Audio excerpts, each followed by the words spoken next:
Computer. Welcome, everybody, to Boston 9/11 Truth. Today is May 7th, 2026.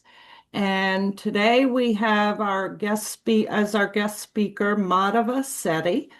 Um, Madhava is an anesthesiologist with 18 years of clinical experience.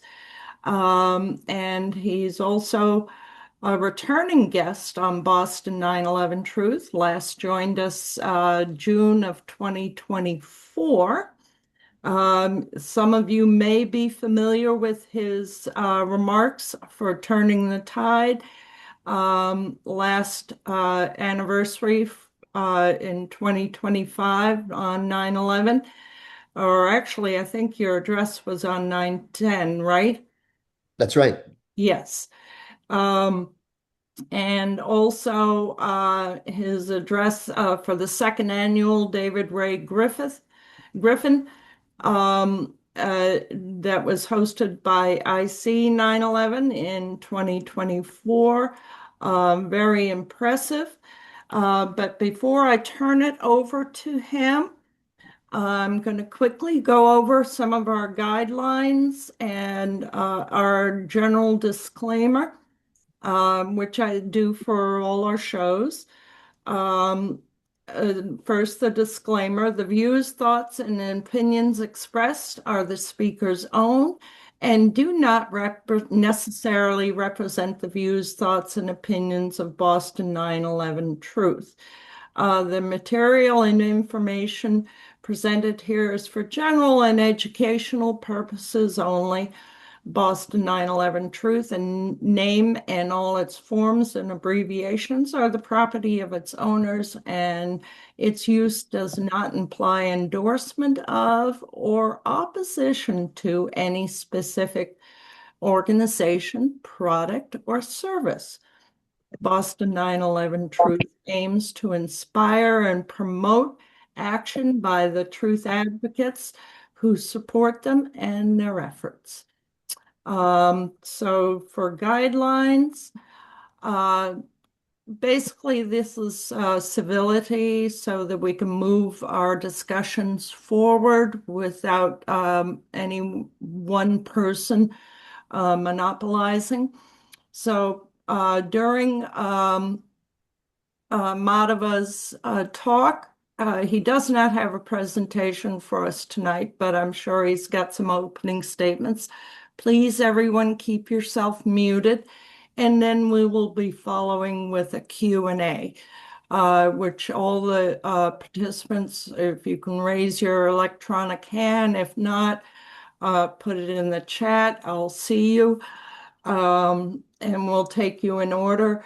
Your questions are to be no more than 2 or 3 minutes, and allow Madhava to respond without interruption.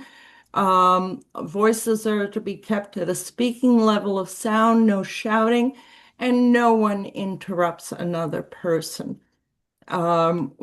Personal attacks will not be tolerated. Of course, disagreement is allowed and encouraged even, as long as the evidence and facts are being disagreed with, not a slander against any individual. All right, I think that's pretty much it in a nutshell, but you all should have received the entire guidelines.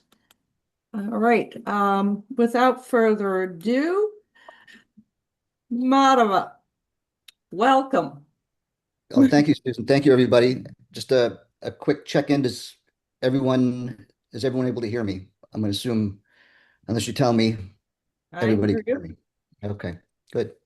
Well, thank you for having me. And as Susan may not have told you, I was slightly reluctant to address all of you because I really don't have much to say in terms of evidence.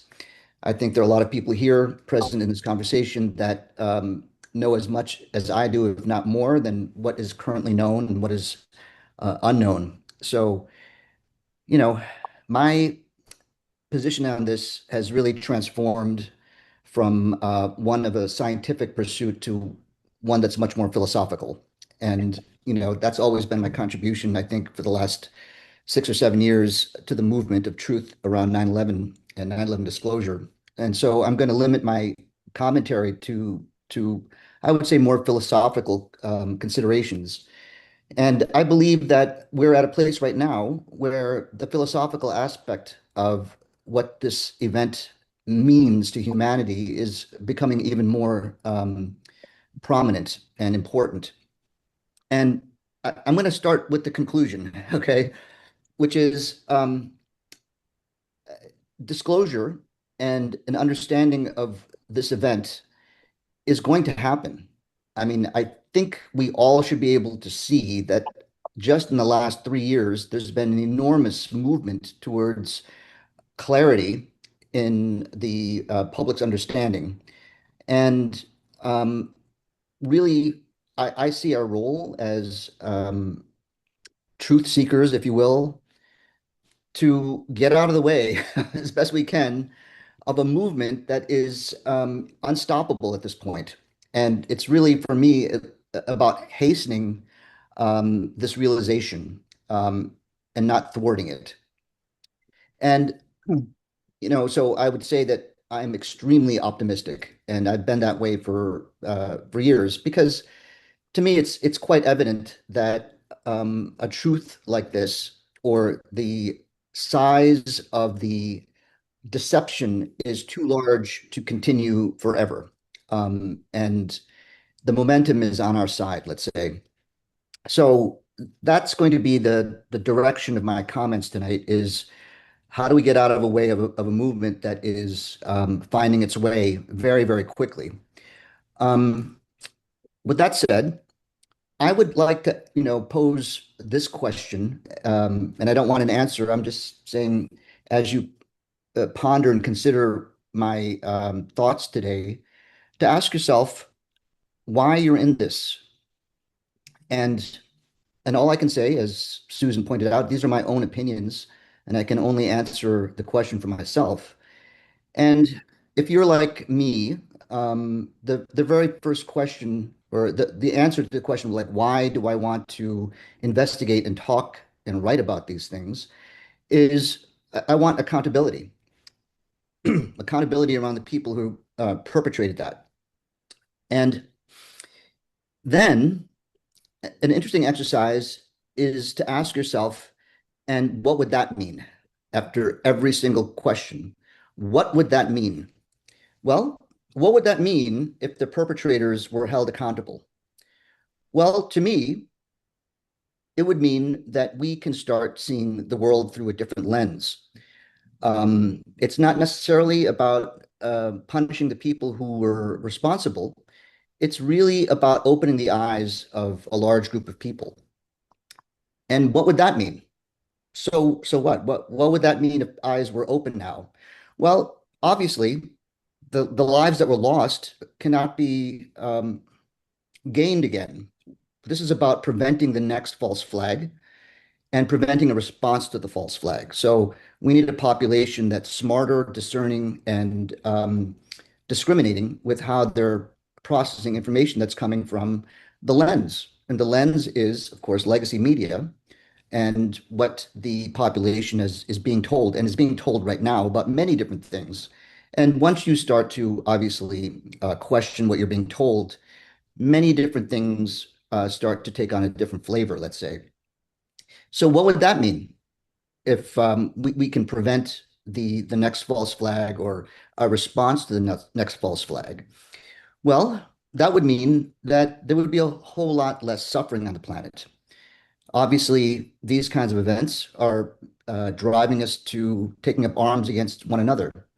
And with less conflict, there's going to be less death and less morbidity and less suffering. So that's a pretty valid and reasonable pursuit, I would say. And what would that mean?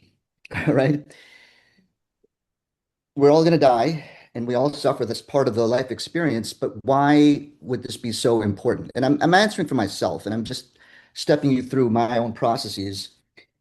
Well, a life without suffering and a life with abundance, not scarcity, is a whole lot more fulfilling, let's say, and satisfying.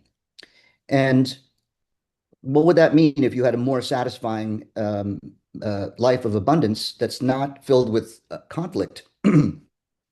Well, it allows you the opportunity to do some real self-investigation.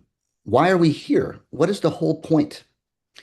And where does this take us? Are we simply consumers of food and we have our relationships and we raise children and nurture each other?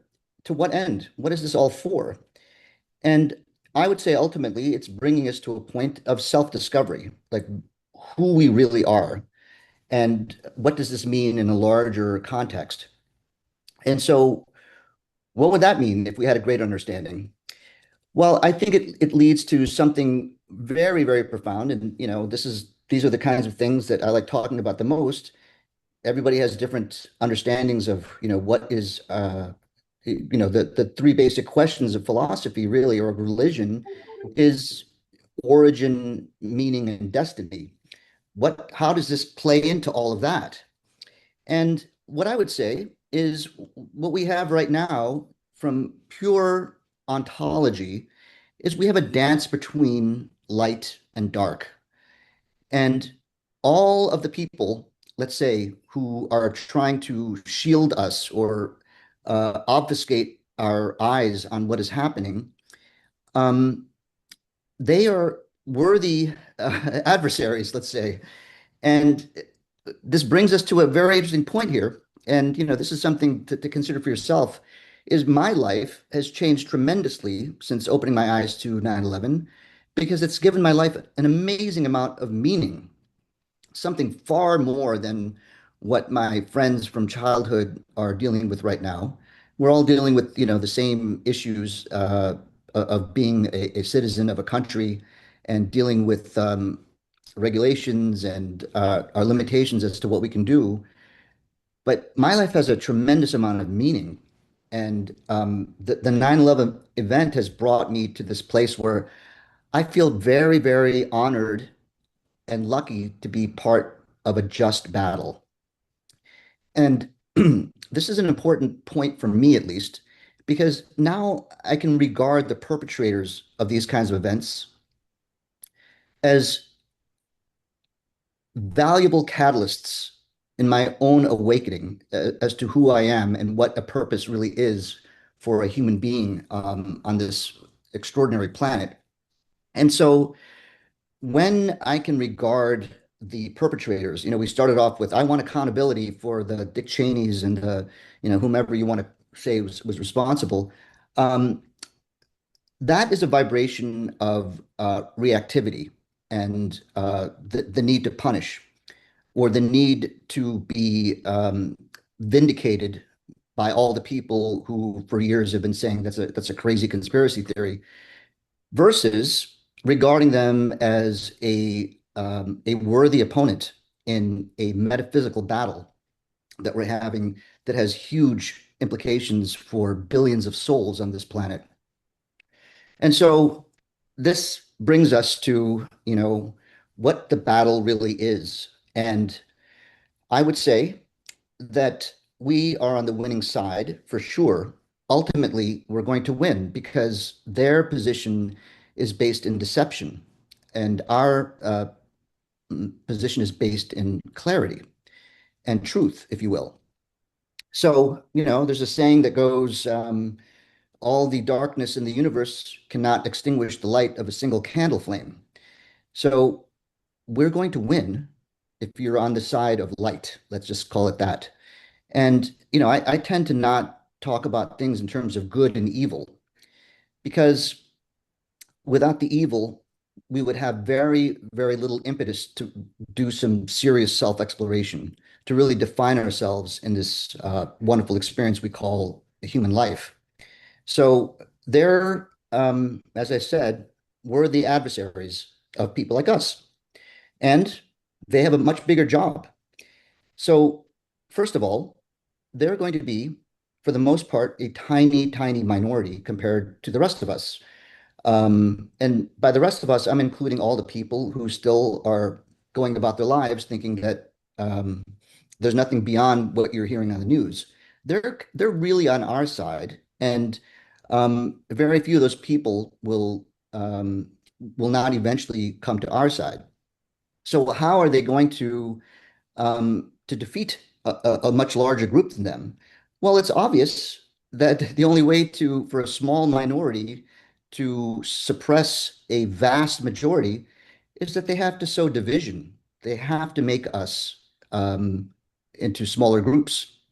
And this leads us to a very interesting aspect and sort of a shift that I've made in my own life as someone who has been involved in science and engineering and medicine. I would say under the umbrella of science. Science, to me, is a pursuit of defining what is. This is an endless pursuit. There's no end to the pursuit of what is. And you should be able to see that um, just from looking at your own mind. When someone tells you this is how it is, how often do we just leave ourselves saying, well, okay, now we defined it. It's time to move on. No, we're going to refine our understanding of everything. So science never ends. So it's an endless pursuit. And this is where it becomes interesting for me because that's where I shifted, and I no longer, consider myself to be a scientist. I feel like I'm more just a person who's asking questions, and we could call that more of a philosophical pursuit. So I want to bring up one point here, which is, um, and and it's relevant to this particular part of the conversation, which is around the idea of division versus unity. The reality is defining what is, as I said, in my opinion, is never going to be able to be completed. We'll never know exactly what is. Um, with 100% confidence. And it's not just with the stories we're hearing, even about 9/11, like what actually happened. I think we should all be able to say we don't know exactly what happened. We don't know. And I use the word know carefully. We all have beliefs about what happened. And there's a big difference between knowing and believing in my mind. And I would define it like this. If there's somebody who can convince you you were wrong about whatever it is, if you can identify a source or a person who could offer revelatory information that would change your mind, then whatever it is you think you know, you're actually just believing. So when it comes down to it, there are very few things that we know. And really, the only things that we really know are things from our own experience.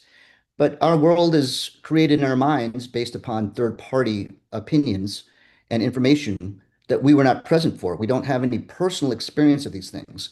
So there's very, very few things that we know. However, there are many things that we know didn't happen or couldn't have happened or is not true. Defining what isn't is far, far easier. And, this sort of leads me to where I'm going here, which is when we mistake our beliefs as things that we know, we now have planted our feet on the ground and we believe that we're immovable around these things. And this is, I think, the problem or the the impediment we have to overcome as a group, because if we start dividing over what we think we know, then that serves to thwart a movement towards clarity. So that's really where I'm coming from right now.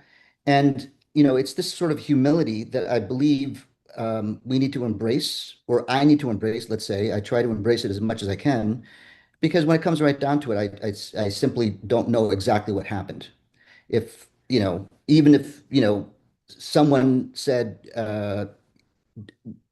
if someone told me there was another means of destruction, let's say of the Twin Towers, that I'm not aware of, and there was someone there that pulled the trigger and explains how it works, I would probably change my mind and say, well, maybe it wasn't what I thought it was. Maybe they weren't incendiaries. Maybe it was actually some sort of directed energy weapon. I don't know. I simply don't know. But I can tell you with 100% that it was not a gravitational collapse. So those are the morsels that we need to congregate around, in my opinion. And what is the point of this? Is to avoid being divided and realize that we all have different levels of certainty in what we believe. And you- Holding on to the idea that we can all agree about what didn't happen is, at this point in this trajectory that we're having, the most important thing. So that is essentially where that's my commentary. That's all I had to say. And if you have any questions or you want to talk about any point that I made, I'm happy to respond. Well, that was great. Thank you. I'm pretty much interested in the whole philosophies behind 9/11. I'm not a very technical person, and so I'm very interested in the psychology of it all. And I really like what you said about going down the path step by step. What does this mean? What does that mean? What does that mean? And to the point that basically we need to grow as individuals. I would like to add to that because I've also on the side, totally unrelated to 9/11, been doing a lot of research in the past couple of years um, on Homo sapiens and how we evolved as a species. There were other humans besides Homo sapiens that predated us, and we are the only humans left, the Homo sapiens. And the revolutions that Homo sapiens went through, they went through basically having imagination and culture, beginning with the cave drawings and then the agricultural revolution, religious revolutions, cities, developing civilizations, government revolutions. So we've been evolving. And I think if we all get to that step that you're talking about, where as individuals we evolve into a higher thinking of peace on earth, basically, um, we could evolve as a species. Hmm. So, Yeah, um, correct. Well, in a general sense, you're bringing up something that I declined to say, which is the kinds of questions that you're asking. Like what are the other unknowns out there that are so uh, vast and pervasive in our belief system? And this is also part of the 9/11 truth movement. The 9/11 event is unique uh, in my mind because we have certainty around what didn't happen. Um, because ultimately, and this goes back to science, which is science, like how do we know it wasn't a gravitational collapse? Well, we have these things called laws. We have the law of gravitation, gravitational attraction. And what is the basis of that law? Well, what's really interesting, if you really look at it, is scientific laws are things that we accept as axiom. They are true.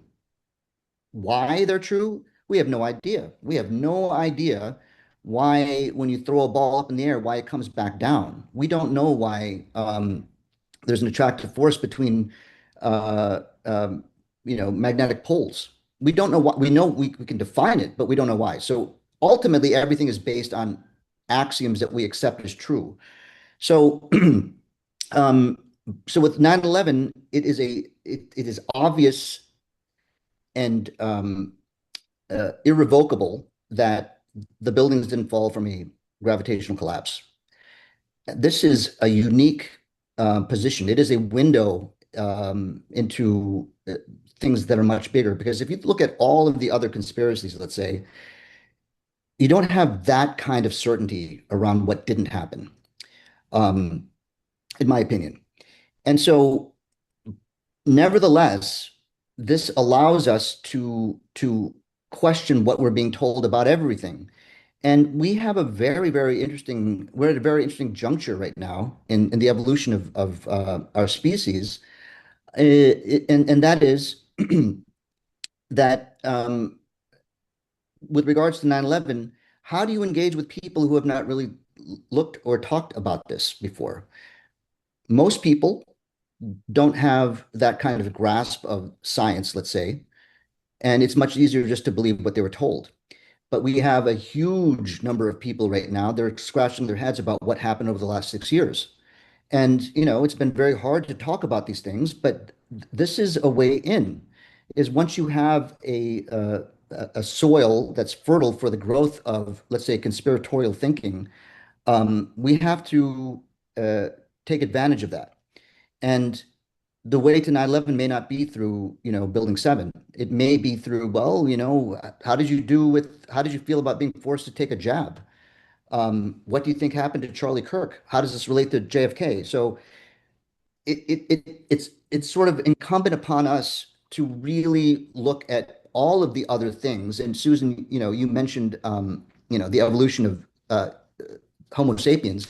Those are huge questions. There's a lot of evidence that makes us question a lot of things. And for the right person, you have to be prepared to ask the right kinds of questions.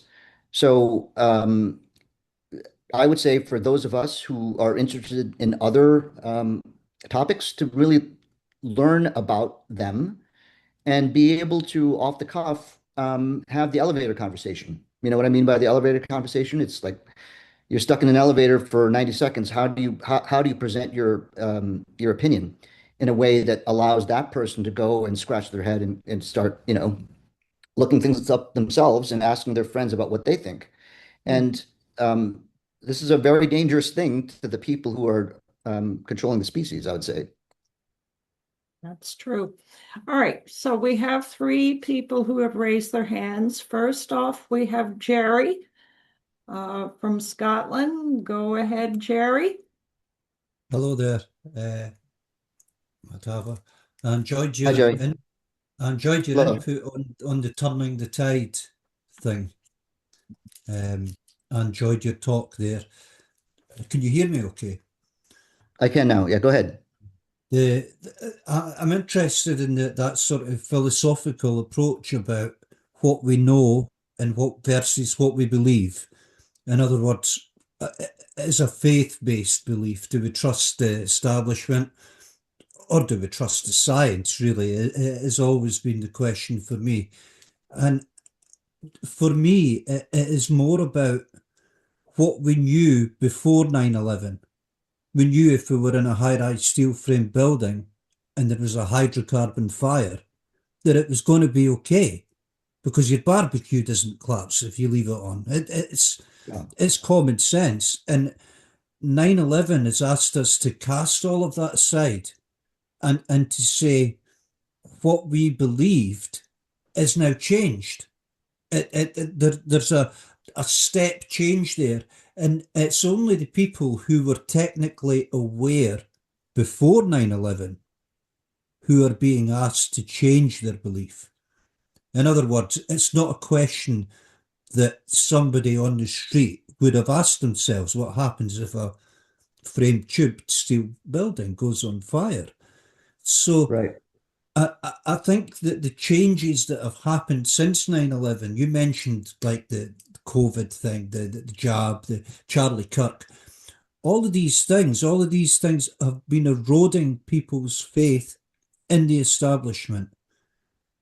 And I don't think enough, and I have to pay respect to you for tackling that philosophical side because I'm very guilty of just looking at 9/11 from my own perspective, from a very raw and technical point of view. And we have to put ourselves in the shoes of the person who we're talking to. Right. And yes, and I think that's where your approach really does come into its own. And I think as soon as you start talking to somebody about grades of steel and structural drawings, they tend to glaze over. Now, I've seen that glazing over more times than most. I Hmm. think how we marry these two things together, I would be interested in your take on that, how we get this.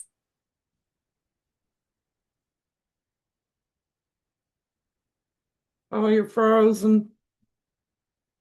Well, why don't you go ahead and take it, Madhava? Are you frozen too? Oh dear.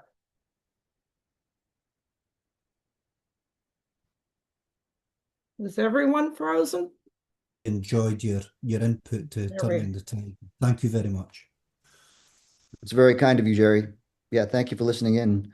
Um, well, I would say, you're expressing what a lot of us have felt with many conversations, and one of the most difficult response to, uh, you know, offering the idea that steel frame buildings are not have never felt from fire and doesn't make any sense is the response, well, what am I supposed to do with this information? Right? What is it, so we have to be able to expound on what this means to this particular person, as you mentioned. And the pointers can be as subtle as maybe you shouldn't believe what you're hearing on CNN, right? Um, Maybe you should ask yourself a few more questions. And so, unfortunately, for I think most of you here have been on this path for longer than I have. It's very frustrating, and it's very easy to get extremely impatient and frustrated with someone who just doesn't run with the ball that you've been running with. So, so we're being forced into exploring how patient we can be, and and again, this points to another serious consideration, I would say, and one that's philosophical, is where does the impatience come from? Well, the impatience comes from like time is running out. I'm only going to be on this planet for another 20 years or 10 years or how long, and I want to see this done before I die. And once you put time constraints on this kind of transformation, it becomes frustrating. So, that's another place to explore. Like, do you think we really are we done after our bodies die? Is that what you think? Well, I don't think so. I mean, that's actually not what the science says. And so, if you want to go with evidence, the science points to the fact that we're our consciousness continues after death. That there's just too much evidence for that, in my opinion. And I'm saying that as an anesthesiologist that transforms people's consciousness daily, and that is what I've concluded. And that turns out to be a very big part of this as well. I mean, the whole thing is it's extremely connected at a very deep level, and it's not necessarily what everybody wants to explore. But I've made inroads into people's way of thinking by just talking about what I do as an anesthesiologist and how that has some relevance to what's happening in the world right now. Um, if anyone's interested, I wrote a piece recently that I don't know if we want to go into this detail because it's way outside of 9/11, but it challenges people's understanding of who they really are, and go. coming to a better understanding of who we are as conscious beings is going to be an important step in being able to meet, let's say, the dark forces, because in my opinion, they know very, very well that we are indestructible beings at our core, and embodying that place of certainty around who we are is something that they hope we never get to. Because once you have a population that's not afraid to die, they become extremely difficult to control. And this is again, a subtle part of the programming that we've been subjected to. Great. Um, Yeah, if you can, what's the title of that piece that you wrote? This piece was titled Reincarnation, the Biggest Secret.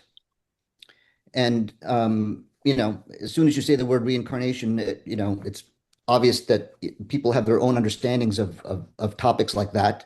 It's extremely polarizing, let's say. But the article is about a meeting that I went to last year, and I would say it was set up in a undisclosed place, and we brought together about 25 people that were from from so many different perspectives. There were people that used to have high positions in government.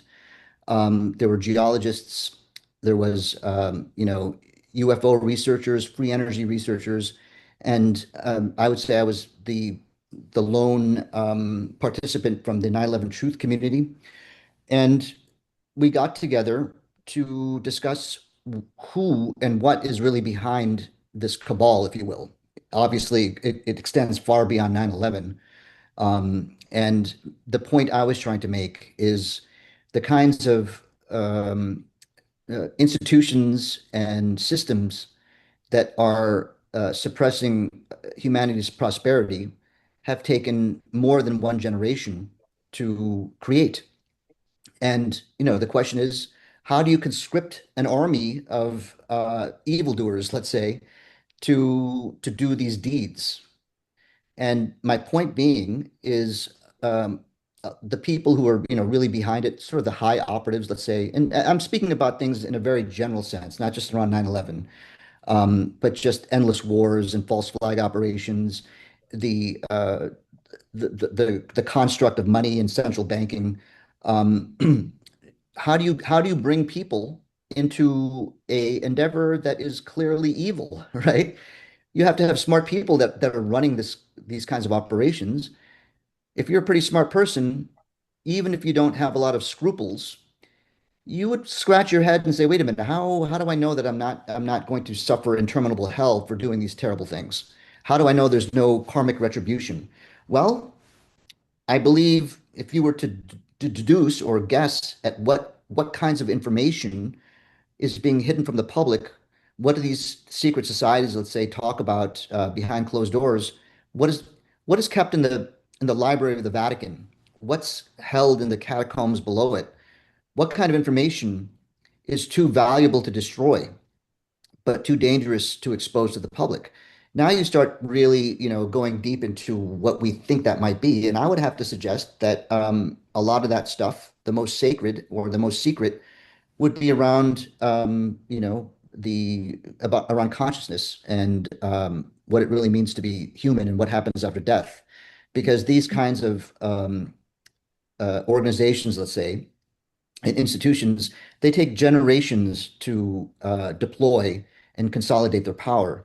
So those are the sorts of ideas that I was proposing to this group of scientists and filmmakers and researchers, that we have to start considering the esoteric when you really want to get to the bottom of things. Because, I would say that scientism, when people say trust the science, like all of that stuff is based on materialism, right? It's based upon the fact that all phenomenon is the product of molecular interaction, whether that's in your body or, uh, nano engineered thermitic compounds. It's all molecular, but you're missing a very big piece to that. And that was my contribution. I think people here would enjoy reading it. I put the link in the chat Oh, for thanks. those who want to read it later. So next up we have Craig. Go ahead, Craig. Yes, thanks. Hi, Madhava. Hi, Craig. Good to see you. Yeah, you too. Good Um, to see you again.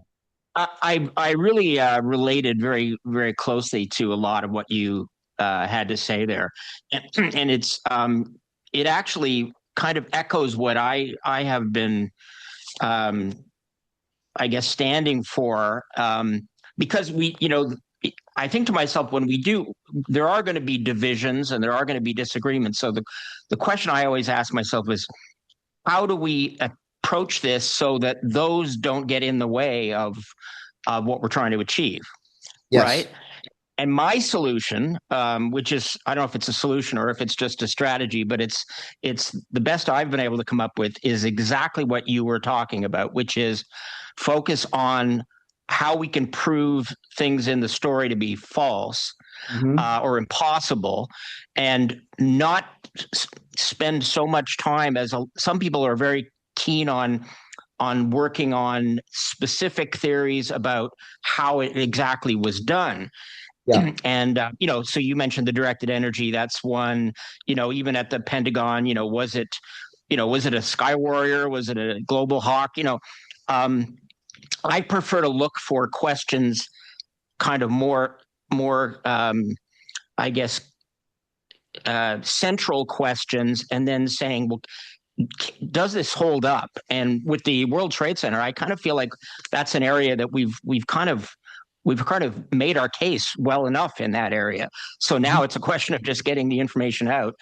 And in the case of where I think we go wrong sometimes, though, and I, particularly with the other parts of 9/11, the Pentagon and Shanksville, um, that I think there has been, unfortunately, a lot of people have, in the name of seeking unity, have put aside some of the most important evidence, I think, that directly implicates official involvement, i.e. the U.S. government specifically.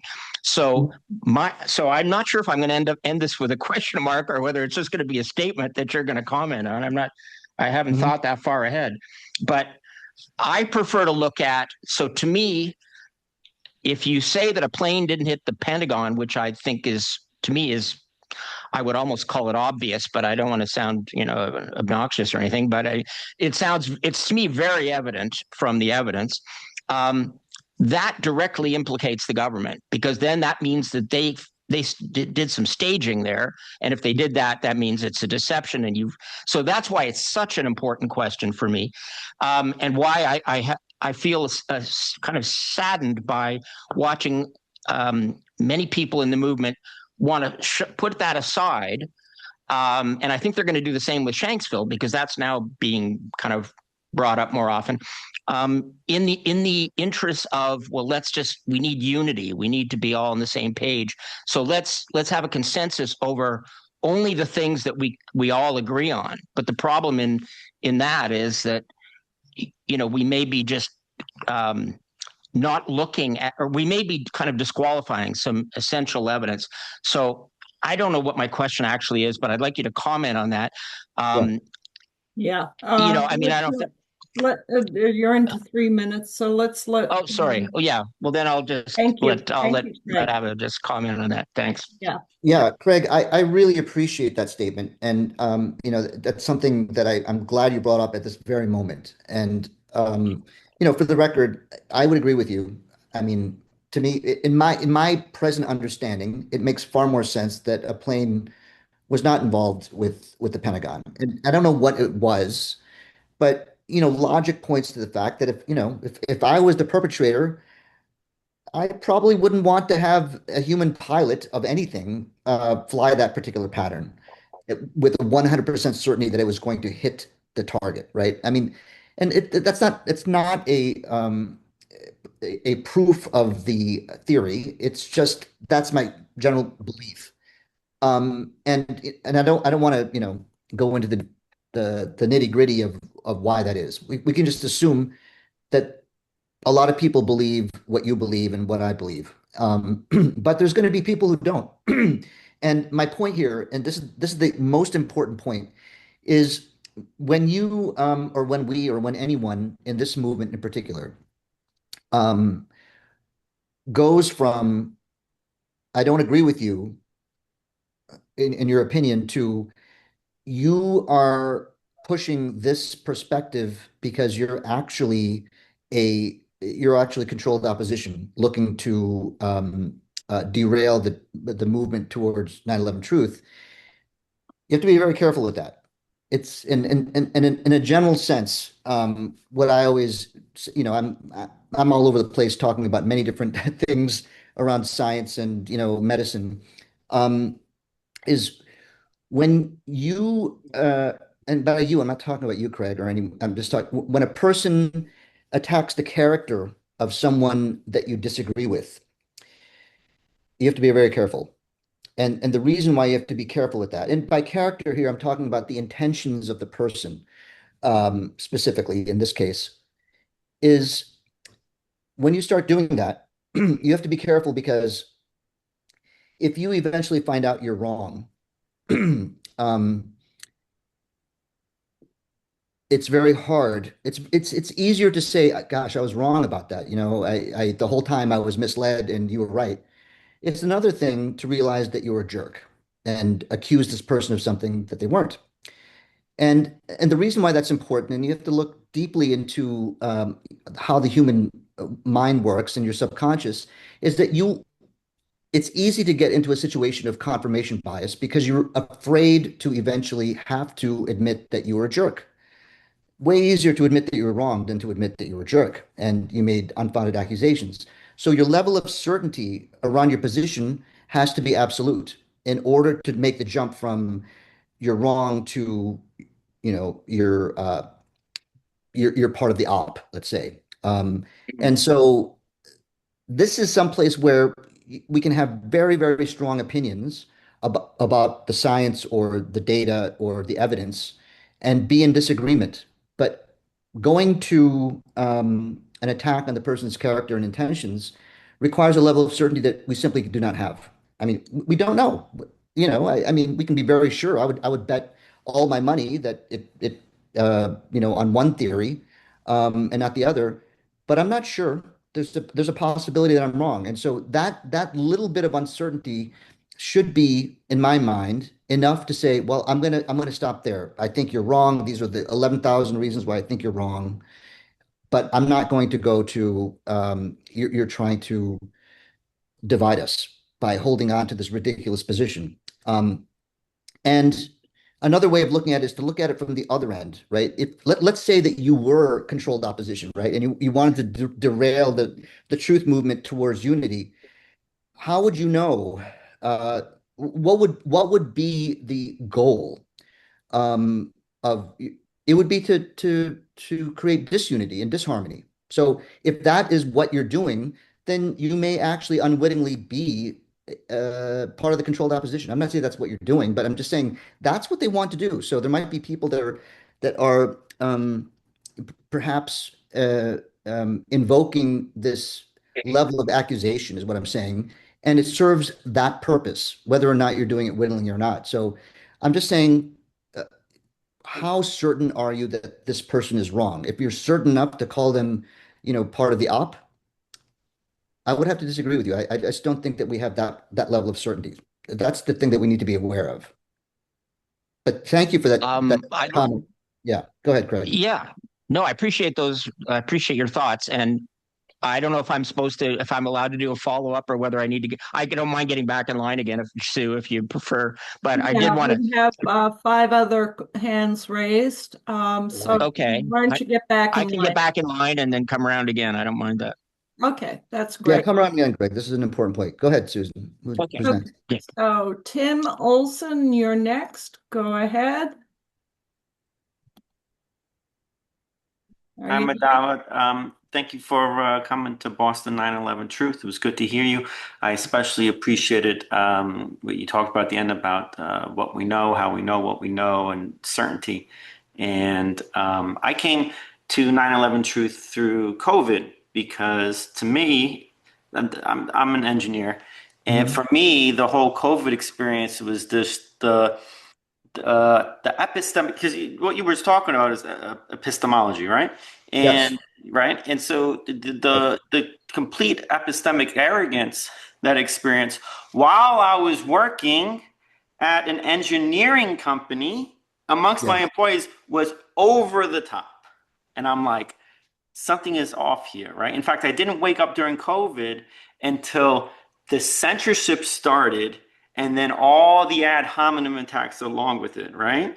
It was That's it was right. very much for me, because I have like an internal feeling when I hear logical fallacies, like the common ones are ad hominem attack, begging the question.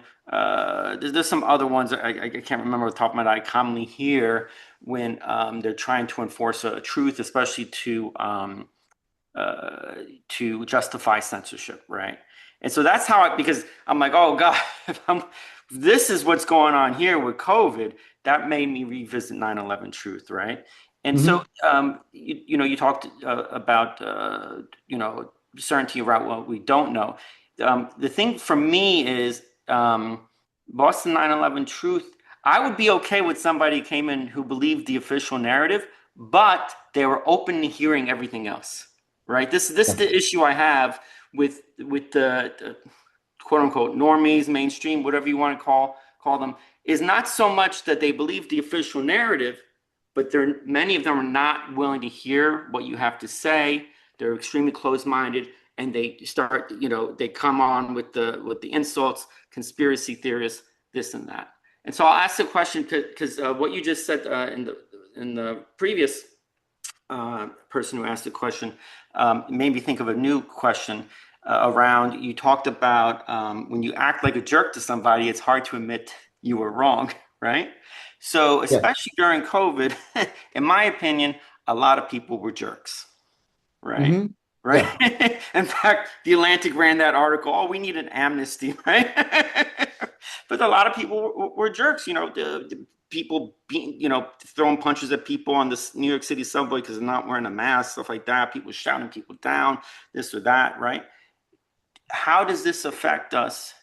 And it just doesn't have to be about COVID. It can be about because even JFK, they were supposedly that's when they started using the word conspiracy theorist. How do we turn people around who are sort of further stuck in there because let's face it, they were more or less a bit of a jerk. Yeah. Well, look, that's a really good question. I'm glad you brought that up. Um, in order to win, let's say, we have to be bigger than them. That's it's we don't have to be stronger, we have to be bigger, and I mean a bigger heart, and being able to take the blows, let's say, without responding in the same way. That's what's being asked of us, and that's why that particular uh, form of attack is extremely useful in suppressing the truth movement, is when you are faced with people who are,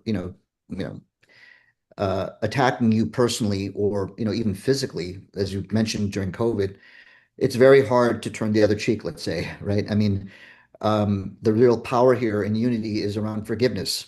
And, if I remember correctly, there was someone that was around 2000 years ago that was trying to tell us that. And, if you believe the Christian story, it's a very powerful one. It is the way. In any case, but the what you pointed at, and I'm going to be very quick here, was the when someone is using ad hominem attacks, that speaks to a level of certainty that they cannot possess about what is. Okay, so right away when someone goes to there, it's like, okay, well, you're delusional at some level. You have a delusional level of certainty if you're going to attack my character, about things that you cannot be certain about. The second thing is, given the fact, as I was arguing, is science is a never-ending pursuit of what is. So if we never know what the truth is, the only compassionate thing to do, if we simply don't know, let's say it has to do with the COVID shots, is you can't take someone's freedom to choose away because you don't know for sure.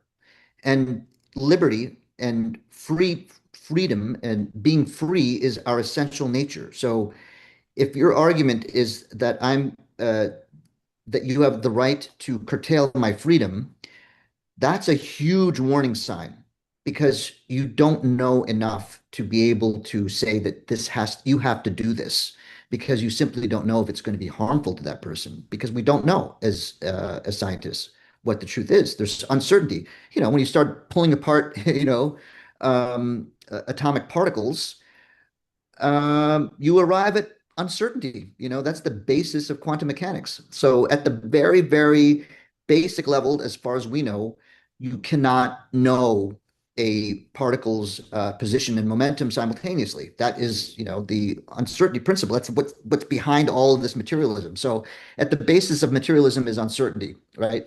So anyway, that's all I wanted to say about that. Thank you very much. Barbara, you're next. Go ahead, Barbara. Hi, can you hear me okay? Yes, Barbara. Hi. How you been? Hi, how are you? Good. First off, apologies that I'm not on video. I just had a tooth removed by an oral surgeon and I'm pretty swollen. So that's the reason for that. Um, I did want to tell you, Madhava, that you and I have something interesting in common that you may not be aware of.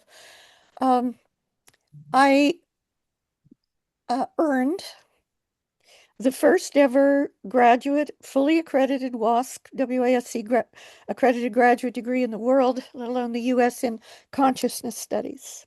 And Hmm. that was from John F. Kennedy University in Orinda. They no longer have the program. They have a program now called something like transpersonal psychology, which is related, but it's not actually consciousness studies.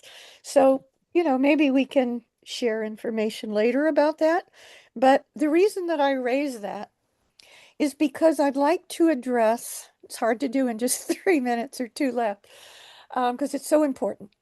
But you talked about the frustration of being in this movement and not seeing the goals that we believe that we're trying to achieve as soon as we'd like to see them achieved.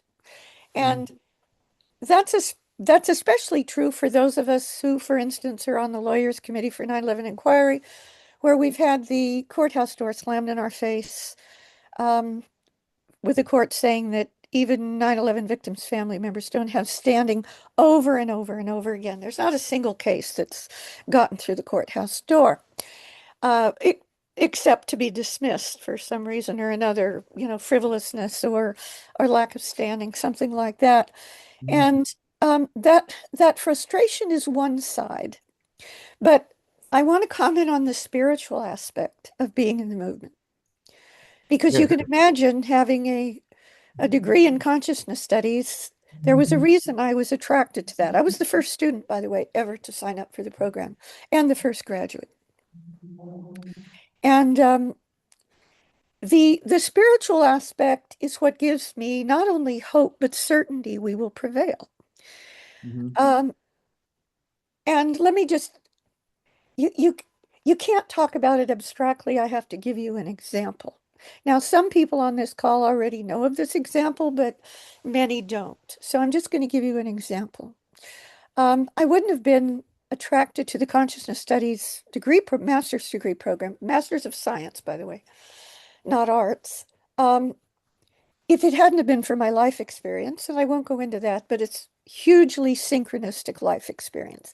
I used to be called in books Lady Luck when I was in the consciousness studies program because of the phenomenal synchronicities, and I've published many of them. Barbara, But can you wrap this up? You're yeah, yeah, approaching 3 minutes. You're okay. at 3 minutes. I'm just going to give you this one example that gives me not just hope, but certainty that we will prevail and that we are prevailing as we go. It's a Mhm. process. It's not just an end result, it's a process. And that is, this is the example. Um, for almost 16 years, the 28 pages were classified at a very high level under both Republican and Democratic administrations. And that was terribly frustrating because we knew it wouldn't have been classified without being incredibly important content. And I went to just before I went to sleep one night a few years ago, quite a few years ago, it was 2016, late part of 2016. I went to sleep and asked the universe. That's the way I think of it. I don't think of it as God or the force. I think of it as the entire nature of existence. I asked for the answer to getting the 28 pages released, to the whole shebang, right? I woke up with the absolute certainty in the morning that the answer was that we needed a mic reveal for the 28 pages. And I won't go into the details of that. But it's because Mike Gravel prevailed with the Pentagon attack papers, as you know. And one of the most important near unanimous decisions of the Supreme Court was Gravel versus U.S., which is very explicit that any member of Congress has an absolute right to say anything they want on the floor or any hearing or any official act, a procedure of Congress, and be absolutely immune from any action by the courts or the executive branch. And so, as it happened, I was the perfect person on the planet because I know Mike Gravel. He was one of my neighbors right here on the Monterey Peninsula. I immediately got in the car and I went over to see Mike. And I said, Mike, your country needs you. And I hardly got a whole sentence out of my mouth where he started to weep. He grabbed me by the shoulders and he said, Barbara, I'll do it. I know what you're going to ask me. And so then I went to Mick Harrison. Mick Harrison, of course, of the Lawyers Committee. He was our litigation director for years. He's still a litigating attorney for the Lawyers Committee for 9/11 Inquiry. And Mick immediately saw that it would work. And he said, I'll do the tool. The tool was a draft law review article that looked at the entire history of U.S. versus Gravel. And after, I'm almost done. And after he had written it, he gave it to me. I took it to Mike Gravel. Mike Gravel took it to Congress and took it in to the members of Congress who had gone into the classified reading rooms. They wouldn't even allow them to have a pencil and paper. They had to leave all of their electronic devices outside. But they had in their heads, they had read the 28 pages, and they threatened as a group to spill the beans verbally on the floor of the Congress, and that's what it took. And within a few weeks, the 28 pages were declassified. Mm. Wow, that's quite a story. Follow your guidance. Follow your guidance. Yeah, follow. Well, yeah. Thank you for sharing that story. All right. Yeah. Did you have any further comment on that? Very quickly, I'll say, you know, the movement to truth has two prongs. You know, one is the top down and one is the bottom up. And I would say at this point right now, the bottom up is more important. You know, we have a lot of great people working on the PSI document, the Permanent Subcommittee in Investigations. I know that Richard's here, and that is a huge part of the truth movement. But I think we all know that if the truth is coming from the top, it's not necessarily going to fall properly on the bottom. And the awareness of the by bottom, I'm talking about the average citizen. The average citizen has to be prepared for these kinds of truths. And they're not yet, but that's where we have a role for all of us who are not involved in these sort of formal hearings and investigations and writing these things up. We have just as an important role in talking to our family, our friends, being on social media and presenting the 9/11 Truth movement in a way that is cogent, coherent, and compassionate. So I'll just leave it at that. Let's go. Thank you. Next up, we have David Schlesinger. Go ahead, David. You're muted, David. You have to unmute yourself. Am I unmuted? Yeah. Now. Okay, great. Appreciate it. Yes, I'm so appreciate your talking about the problem of dissension in the movement. I was very pleased by the September presentations. They were very good tone. The way I've described the problem is that too many truthers have a goal in their life is that on their deathbed, they can say, I knew what happened on 9/11 and no one else does. Now, that's somewhat of an exaggeration, but that's the way I describe the tension in the movement. Mhm. And my question is, and you or others could answer, is my understanding is that there's no board for architects and engineers for 9/11 Truth. And that I'm concerned that the tension in the movement is displaying itself in that situation. And Yeah. I would like to understand better what is happening with architects and engineers for 9/11 Truth and what is likely to be the outcome. Actually, there are 3 members on the board right now. Okay. Okay. Yeah. Look, Richard's here. I don't know if you want to address that, Richard, if you're still listening. Well, we did have a meeting that Craig McKee and Cheryl Curtis from the Deep State 9/11 Call sponsored, and Kelly David and her new board member were there, and I highly recommend you watch that to get more insight on this subject, David. Can I get access to that? Yeah, it's a publicly available recording. Ask Craig McKee. Okay. I'll send you the link, Dave. Thank you. Sure. Okay. Thank you, David. Did you have anything more to say on that, Madhava? No. Thank you, Richard, for piping in. Okay, so next up we have Hamuk. Go ahead, Hamuk. Hi, Madhava. We don't know each other, but I'm a long-term time truther, and I assume you are too. What I want to emphasize is your words about consciousness and evolution and what's going on. We know a lot about the facts of 9/11. I'm a scientist from way back, so I've studied nanothermite and everything. But what I want to point out is we're not emphasizing the consciousness creating reality part of our lives. And you brought that out very clearly. Thank you very much. And that's all I wanted to really emphasize. I put a recent card, a yellow card in that has two links. The one is about Bruce Lipton's The Biology of I know the book you're talking about. I know Bruce. belief, the biology of belief. And that Right. our Mhm. beliefs are what controls the DNA, not what you're born with. It gets fixed by the environment.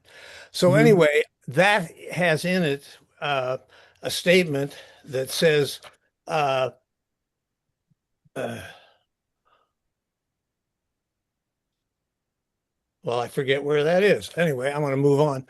Um, the other thing on there is that your work is the most valuable part of what I've seen in 9/11 in a long time. I just wanted to put that out there. Thank you very much.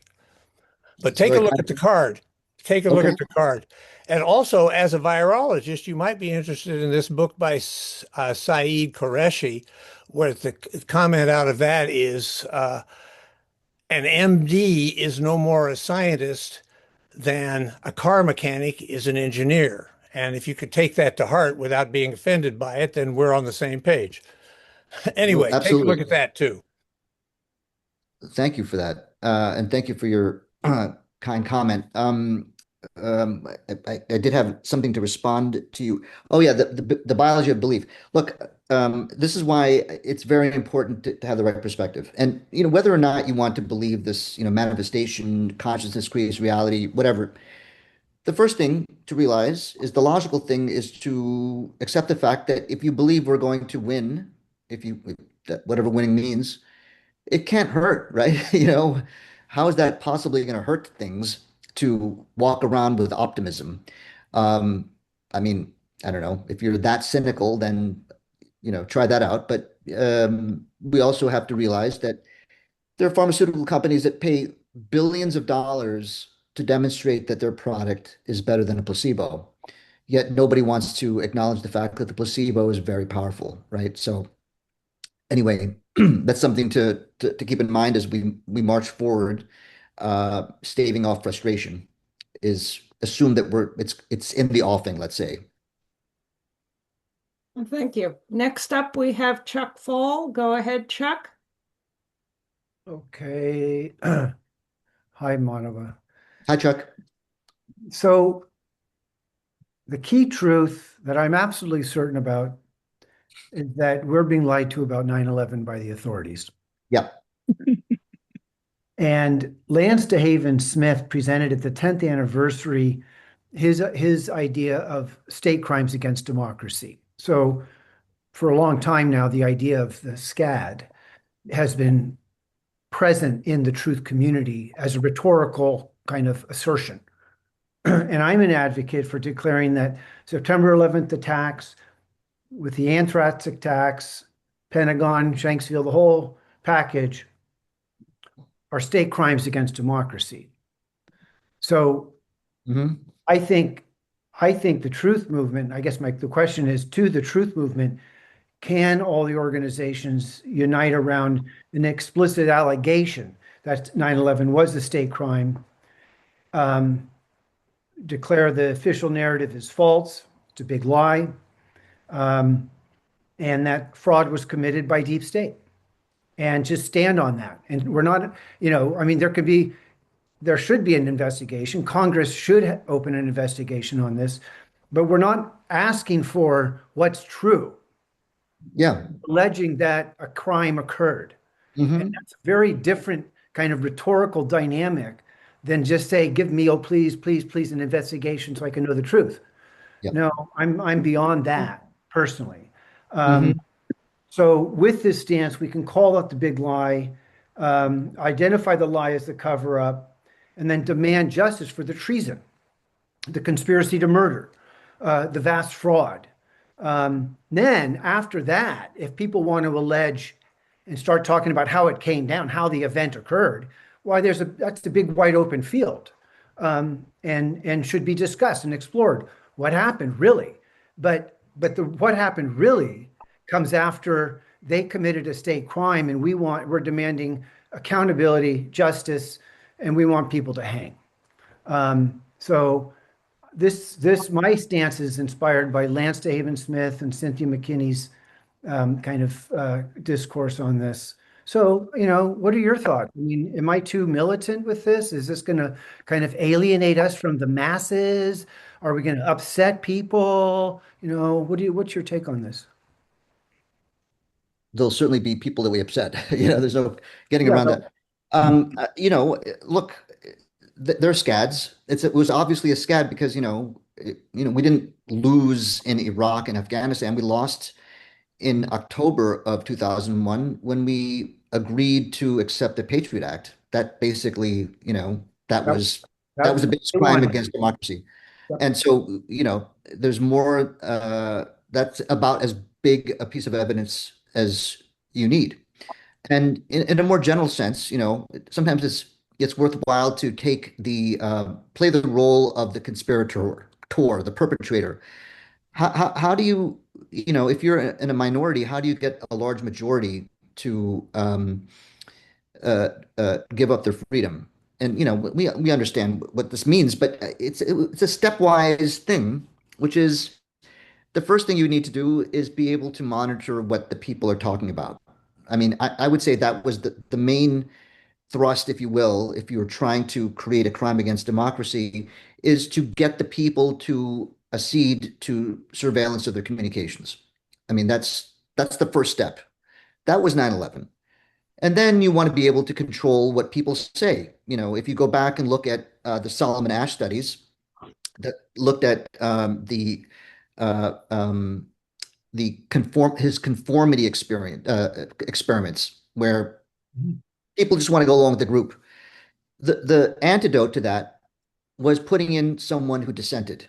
All you needed was one dissenter in the group, and people regained their clarity. It's like, oh, that's obviously that guy's telling the truth. So I don't want to be alone. But now that I see someone else that's saying the truth, I'll be willing to speak up. And that almost eradicated this bias towards conformity. And so, how do you get rid of the dissenting voice? Well, you have to have censorship. You have to be able to suppress. How do you get a free people, whose right to free speech, to surrender that? Well, you create COVID. I mean, when you can censor, if you can have the population agree to censoring qualified voices who are highly credentialed, you can censor anybody. And so that's the next step, I would say, speaking generally. And finally, here's an interesting question is like, what would be the next step?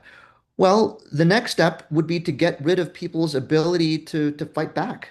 And, I would say that is a movement towards taking away the Second Amendment.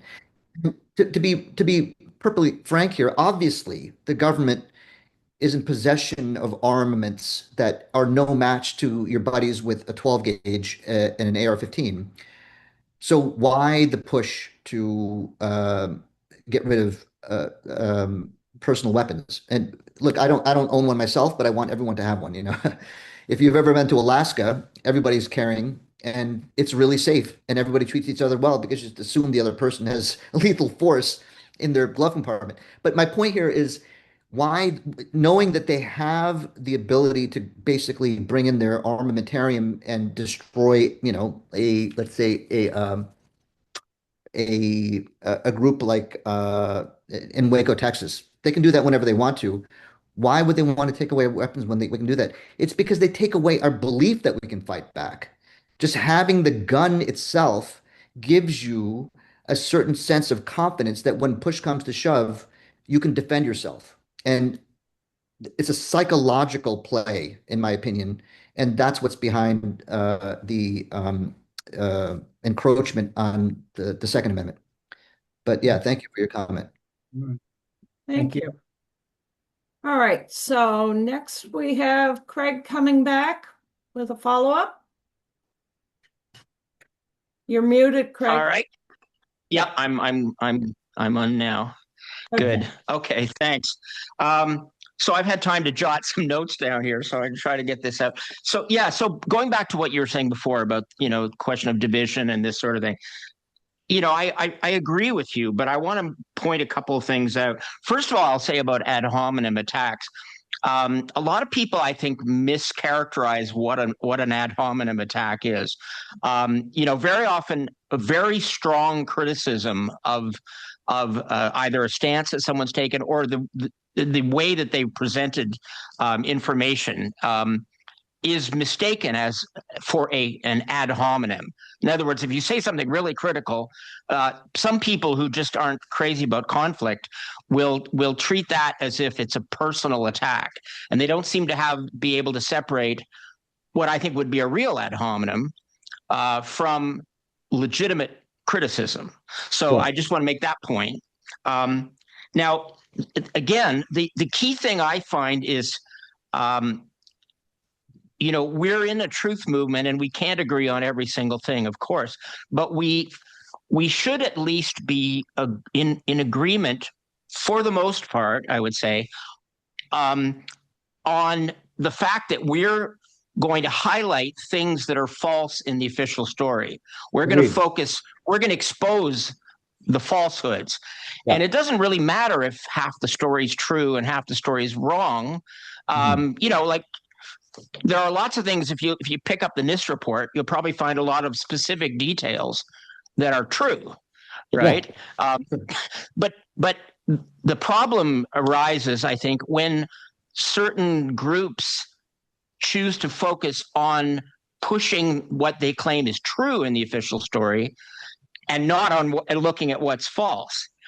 And this is where I would point specifically to the effort that is pushing almost the entire official story about the Pentagon, and now they're doing the exact same thing with Shanksville. In fact, even more, it's 100% official story with Shanksville. So this, to me, is a problem, I guess. And I would say, sorry, I just lost my train of thought there for a second. So I think one thing that I've personally been a little frustrated with over the years is that when I see things that really need to be, people need to be held accountable for certain statements they make or certain ways they present evidence, or at least challenged, just in a, in an honest way. 2.5 minutes now. Okay, well, I'll try to wrap this up. So, unfortunately, not enough people in the movement are prepared to challenge certain people. And so it kind of leaves it to a small minority that's maybe willing to do it. And then that small minority, which I guess I consider myself to be a part of, ends up kind of taking the brunt of the punishment for it, because we're saying things that other people, you know, who would prefer to, you know, keep things on a nicer, on a more pleasant level, are not willing to say. And I don't know if that makes any sense to you, but in other words, I think if everybody stood up for and said, wait a minute, why are you saying this?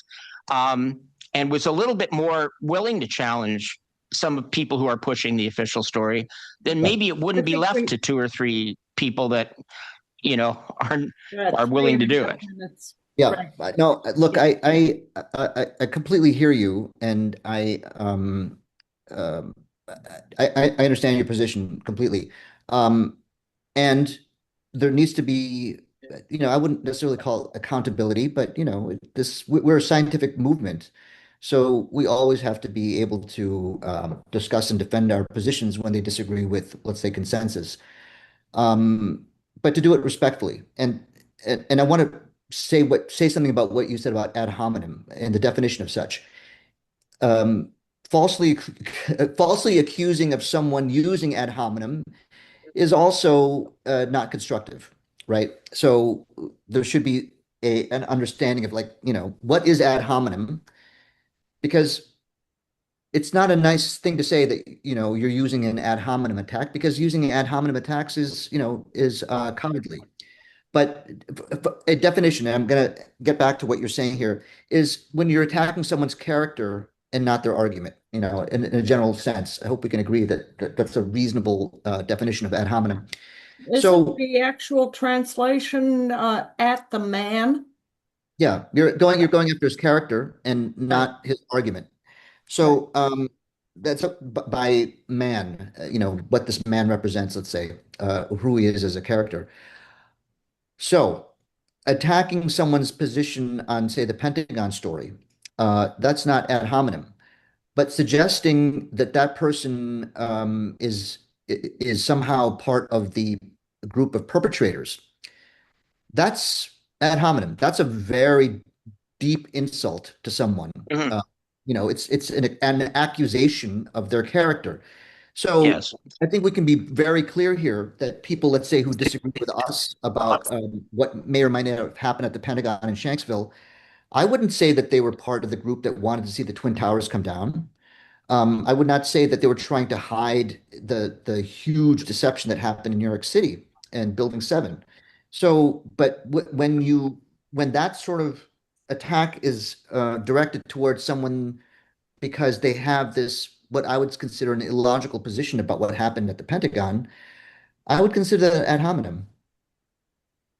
That's all I Right. But want. if yeah, I would Mhm. agree if you specifically pick out an individual and say this person is an agent. I agree with that. Yeah, right. Um, but sometimes people take positions that are in indefensible in like they're clearly false, verifiably false. And if they maintain that, I mean, you have to make your case, obviously, right? Mhm. But I mean, if you can show that they're not being honest, I mean, it's not an ad hominem to point that out, is it?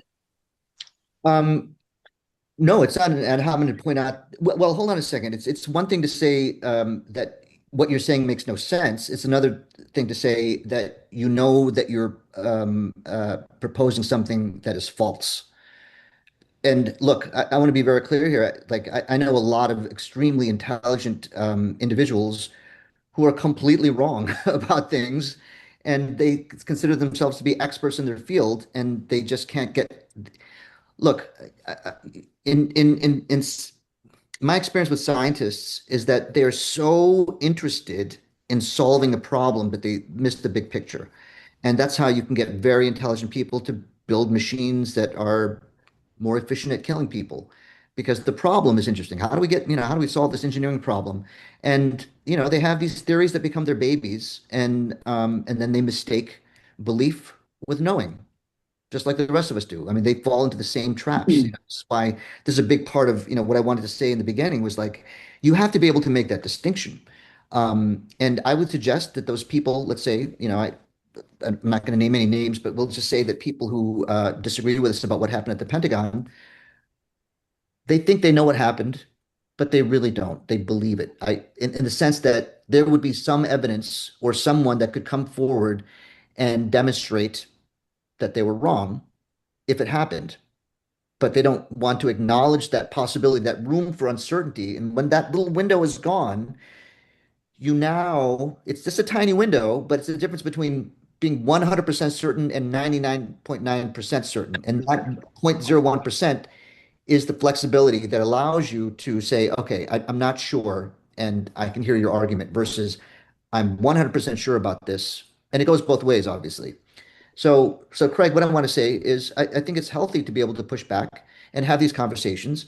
But also remember that there can be people who disagree on our side, like completely disagree, and that doesn't necessarily mean that they're agents.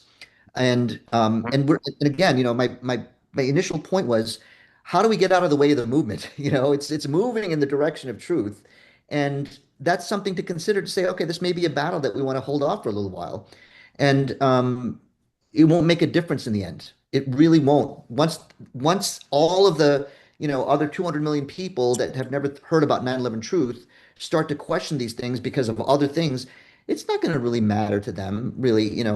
Was it a missile? Was it some other thing that hit the Pentagon? The fact that they were lied to about this event is all that really matters in the end. And we have to be careful about trying to be proven right, is what I'm saying, versus, what is the prize? Like, I went through the whole Yeah. thing, you know, there's huge prizes out there that have nothing to do with being right, is what I'm saying. Yeah, So I'm just worried about evidence that we need to convince those new people being disqualified because we want to keep harmony in the movement. That's what concerns me, and that's I, happened a lot, I think. I think, We need to move on because there are four more hands raised. okay. So I appreciate your comment, both of them, Craig. I would say harmony is a valid goal, but it's not necessarily attainable. We can be in disagreement and still be harmonious, if you want to define it that way. All Okay, right, Susan. thanks. Yeah. Thank you. Next up, we have Mick Harrison. Go ahead, Mick. Hey, Hello, Mick. Madhava. How you doing?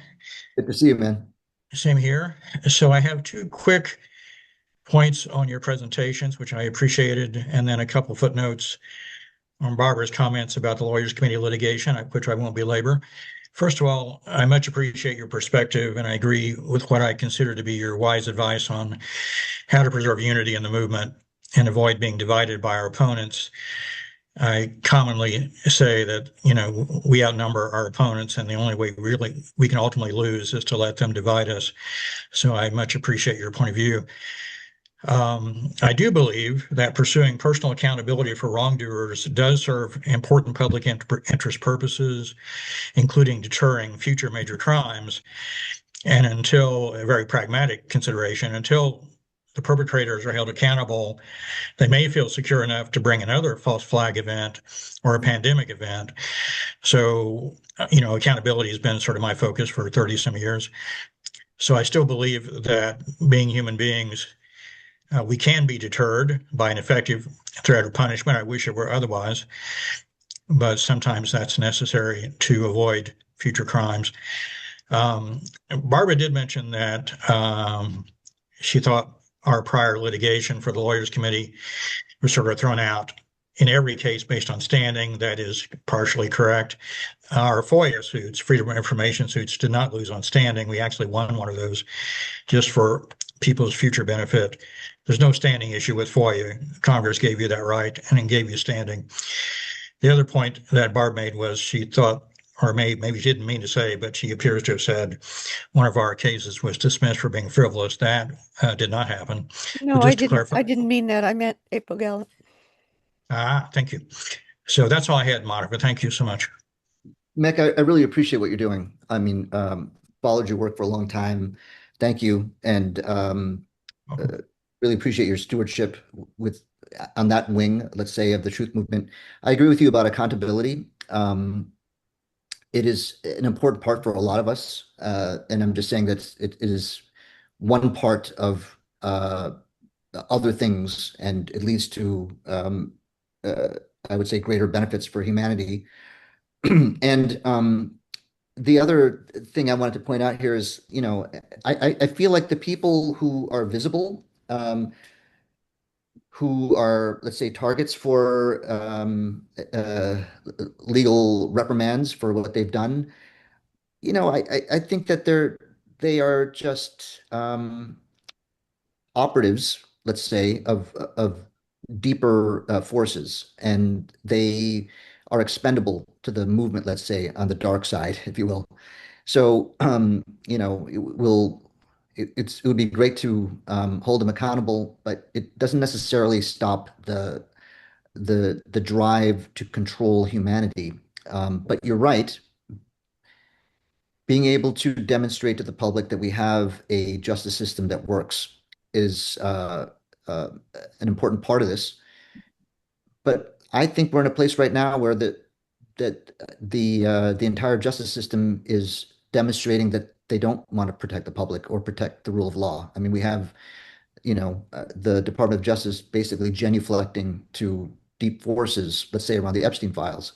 So, this is I'm not at all saying that it's not worthwhile to pursue, legal uh, um, efforts. Strategies. Yeah. And we want that, but without losing sight of the fact that if the public believes that someone was wrongly convicted, that doesn't help us either. So again, I'm pointing back to the fact that the public has to become aware and able to apprehend what's actually happening. And for one, have always felt that the 9/11 deception is not going to come down on its own. It has to come down with everything else because it's all connected. And that's kind of what I'm seeing right now. If we can have 6 million unredacted documents that point to incredible tragedies that are happening on the most innocent of people, and we have a justice system and FBI that doesn't want to indict a single person, now it's an indictment of the legal system itself. And Yeah. that's not in any way, a you shouldn't be discouraging what you're doing, but keep that in mind too. Yeah, I agree with what you said about the current state of events. It's disturbing for, those of us who took an oath to defend the Constitution. Yes, amen. It is disturbing. Thank you for what you're doing again. You're welcome. Thank you. Next up, we have Joe Olson. Go ahead, Joe. Yes, I've been a registered professional engineer since 1983. I took structural engineering, very familiar with what was going on. In 1990, I presented a rail plan in Houston against a 14-mile Disney no bid contract that was illegal. Turned out their billionaire had $200 million of kickback. I exposed that. I've known my whole entire life the government has been absolutely rotten and lied about everything. I've read 1,000 books. I don't want to take more than 2 minutes time because that's not the whole thing. But I think you and I have a whole lot to discuss. I attended 50 medical freedom rallies in Texas. I've written a dozen articles on it, pretty scientific, and I mentioned in the chat section about a book called The Great Influenza by Johnny and Barry on the fraud of the Spanish flu. Mhm. That was one of the articles that I wrote, but I did a great interview on April 7th on D-Bang Radio. That's an hour-long interview with a whole bunch of citations, and I would like to forward that to you, and we'd have a discussion on other things, including Dr. Robert O. Becker's book, Body Electric, and how they were able to do regeneration of amputated limbs and decorticated spines on lab rats in 1965, medical advances that have been absolutely suppressed. So the whole thing is just absolutely rotten top to bottom. And I've spent thousands of hours studying 9/11. I attended the first 9/11 DVD premiere in Austin with Richard Gage in May of 2009 and listened to all 4 hours of their presentation. And I'm sorry, it was not explosives or thermites. But we can discuss that again offline. So have Barbara give you my email contact and I'll send you some information. And I hope to be in touch with you in the near future. I think you meant Susan Serpa. I don't have your contact You got information. you got my email. No, well, I didn't see it if you sent it. We've Sue been Serpa- sending email. Okay, all right. Well, anyhow, have the Boston folks give you my email address, and I'd be happy to discuss this stuff with you. Well, thank you very much. Yeah, thank you for your work. And yeah, 2009 was a lot longer than you've been at it a lot longer than I have. And to respond to what you said, Yeah, the distortion in the medical community is just as profound as in the engineering community, in terms of not being able to see what's in front of them. Most recently, I've been looking at oncology and cancer therapies that have been suppressed for decades, if not longer. And the reason why that's important is, and it may have some relevance to the 9/11 Truth movement, is there's in the health free movement, let's say, with regards to COVID and vaccines and things like this, medical therapies that have been suppressed. Part of the attack on the medical orthodoxy includes a tone where people are accusing doctors of willfully keeping their patients sick, and they're pharma shills, and they know they're hurting people. And this is a an unfortunate. Um, it's unfortunate because the we would have a much better medical system if doctors weren't so ignorant. But when they're accused of being malevolent, then there's no opening for them to see that they've been misled by their own teachers, let's say, or their own programming. And it's sort of surprising to me that this kind of attitude exists in the health freedom movement because, I've been a physician for, 28 years, and nobody talks about, well, let's harm people. We're going to make more money. Nobody does that. They're just completely ignorant about the science. And it's something to keep in mind as we move forward exposing these conspiracies, is that the people who are taking part in them, let's say, they're unwitting participants. They think they're doing the right thing, and that's why they can sleep at night, and they're happy in their ignorance. And for the most part, these people with MDs, I forgot who said it before. You're not a scientist. You're kind of you're not an engineer in terms of a mechanic. You're basically a technician. You're told what to do under these circumstances, and you really don't have a grasp of the science that backs your approach. And that's what medicine has become. And it's very sad for me to see this happen and to recognize this. And it's probably because, I came into medicine as an engineer and not right out of undergrad as a chemistry major. And to be able to see that right from the very beginning of my medical training was very discouraging for me. Well, the American Medical Association has a complete monopoly on liability insurance, and that's the way they control the medical industry. And the net effect of the COVID scam was that we lost about half the private practice physicians in Texas. They just gave up and went to work for hospitals where they're even further controlled. And the medical That's board right. tried revoking repeated licenses for the people that didn't conform. And then they had the pharmaceutical board fail to fill prescriptions for anything that they considered off-label use, even though it had been approved for off-label use.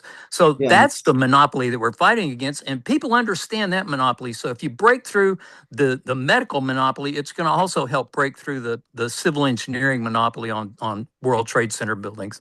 And Yeah, you're anyhow, right. thank you. God bless you. Thank you so much. Yeah, thank you. All right. Next up, we have Jane. Go ahead, Jane. Oh, Jane.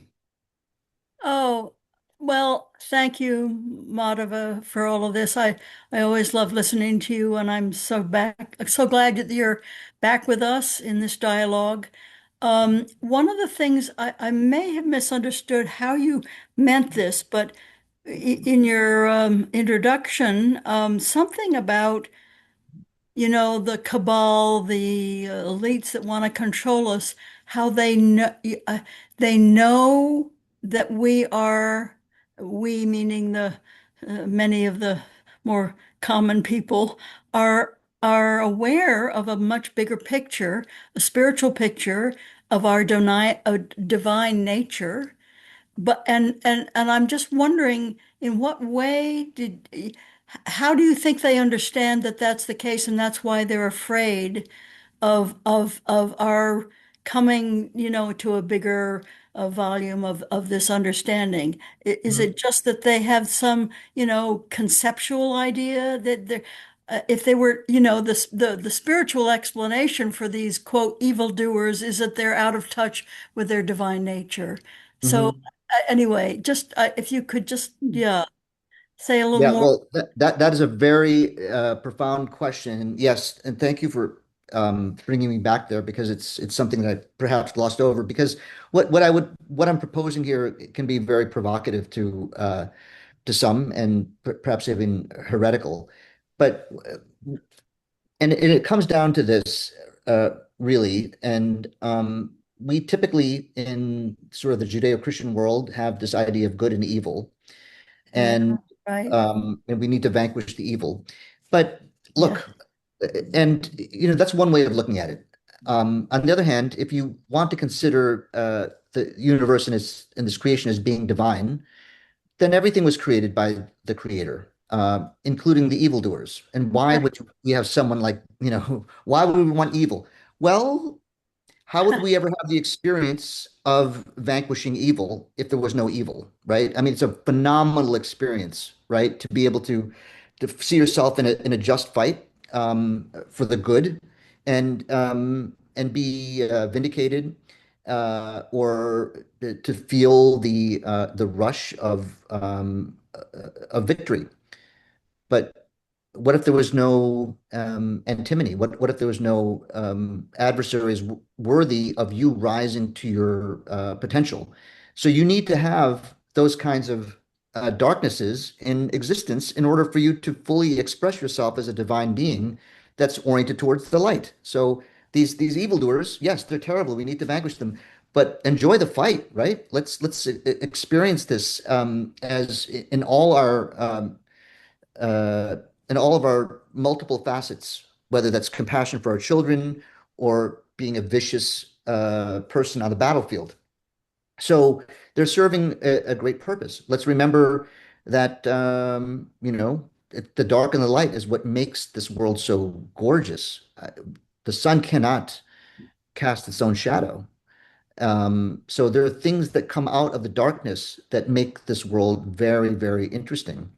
But getting to your point, like what do these cabal people know? Well, I'm deducing that they must know that they are eternal as well. And their pursuit is this way. It's all about controlling everybody else. And it's very easy to do that if people are distracted. If the people you're trying to control really don't even, examine themselves and they believe that they're small and fragile. Very easy to control people like that. So part of the narrative is to, why do we always hear over and over again, well, you only live once, you only live once. Well, what does that mean if you only live once? You know, that So, means you, so, so that's the perspective you think that the many or most of the small people in the cabal have, which is that they don't have a sense that consciousness goes beyond our physical bodies. no, I Or think they do. I you, think they do. you, In fact, but I but they believe, yeah, but they only up here, right? In their mind, not uh, I not think that they have, embodied. I If think, they well, no, yeah, yeah, well, we're calling it the mind, but I'm saying that there's something beyond our material form that yeah, is yeah, transcendent. It has to be, right? Because what distinguishes your body on a funeral pyre or one in a casket that's decomposing? That is terminable. It's limited. But what exists yeah, beyond it, right? And most of the people I would say on the planet believe in an afterlife, right? But then when it comes down to how do you live your life? You live it like this is your only life, and therefore you're in a competitive posture with everybody else because this is all you have. mhm, And so I believe that instead of believing things, they actually know it. They have proof of it. That's my point. And let's, as I said, like, how would you get people to do these terrible things over generations after generations?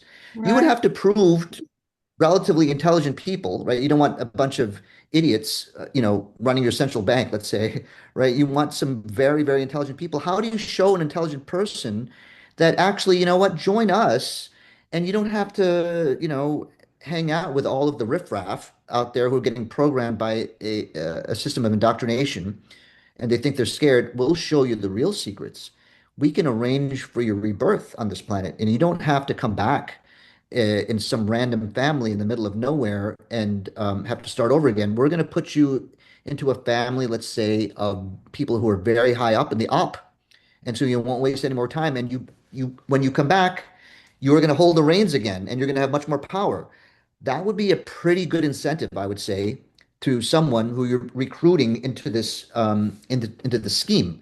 I don't know that if that's true or not, but we have to open up our mind to, the reality of what we know about consciousness, anesthesia, the massive evidence for reincarnation.